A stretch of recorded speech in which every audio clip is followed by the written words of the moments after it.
Hello friends, അസ്സലാമു അലൈക്കും. ഞാനിന്നിവിടെ വഴുതനങ്ങ കറിയാണ് കേട്ടോ ഉണ്ടാക്കാൻ പോകുന്നത്.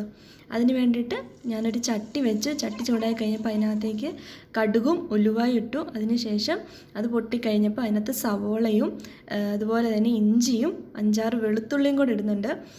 വെളുത്തുള്ളി ഇട്ട് നല്ലതുപോലെ വഴണ്ട് വരുന്നിടം വരെ ഇളക്കി മിക്സാക്കി കൊടുത്തു. ഇതിനുശേഷം നമ്മൾ അതിനകത്തേക്ക് വഴുതനങ്ങ ഇട്ട് കൊടുത്തു. വഴുതനങ്ങയും ഇട്ട് നല്ലതുപോലെ ഒന്ന് ഇളക്കി കൊടുക്കണം.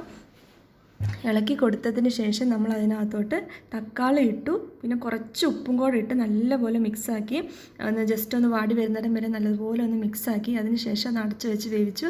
പിന്നെ നമ്മൾ അതിനകത്തേക്ക് ആവശ്യമായിട്ടുള്ള പൊടികൾ മുളക് പൊടി, അതുപോലെ മല്ലിപ്പൊടി, മഞ്ഞൾപ്പൊടി, അതുപോലെ തന്നെ പെരിഞ്ജീരകപ്പൊടി എല്ലാം നമ്മുടെ ആവശ്യത്തിനനുസരിച്ച് ചേർത്ത് കൊടുത്തു. എന്നിട്ട് നല്ലതുപോലെ മിക്സാക്കി അതിൻ്റെ പച്ചക്കുത്തലെല്ലാം മാറുന്നിടം വരെ മിക്സാക്കിയതിന് ശേഷം പുളിവെള്ളം നമ്മൾ അതിനകത്തേക്ക് ഒഴിച്ചു കൊടുക്കുന്നുണ്ട്. പുളിവെള്ളം ഒഴിച്ചു കൊടുത്തതിന് ശേഷം നല്ലപോലെ ഒന്ന് ഇളക്കി കൊടുക്കുന്നുണ്ട്. അതിനുശേഷം നമുക്ക് ആവശ്യത്തിനുള്ള വെള്ളം, നമുക്ക് എത്രയാണോ വെള്ളം വേണ്ടത് അതിന് ആവശ്യത്തിനുള്ള വെള്ളം ഒഴിച്ചു കൊടുത്ത് നല്ലപോലെ ഒന്ന് കുറുക്കിയെടുക്കണം. നല്ലപോലെ കുറുക്കിയെടുക്കുമ്പോഴാണ് അതിൻ്റെ ടേസ്റ്റ് വരുന്നത് കേട്ടോ.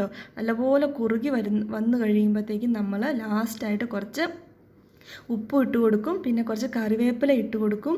അതിന് ശേഷം ഇതിൻ്റെ ടേസ്റ്റ് വരാൻ വേണ്ടിയിട്ട് നമ്മൾ മസ്റ്റായിട്ട് കുറച്ച് ശർക്കരയും കൂടെ ചേർത്ത് കൊടുക്കണം കേട്ടോ. എന്നാലേ അതിൻ്റെ കറക്റ്റ് പാകത്തിന് ആ പുളിയും എല്ലാം കൂടെ സെറ്റായിട്ട് വരുള്ളൂ. അപ്പം നമ്മൾ ഒരു ശർക്കരയും കൂടെ ചേർത്ത് അത് ഇളക്കി കുഴമ്പ് പരുവത്തിനായി നല്ല ഒരു രീതിയിൽ വന്നിട്ടുണ്ട്.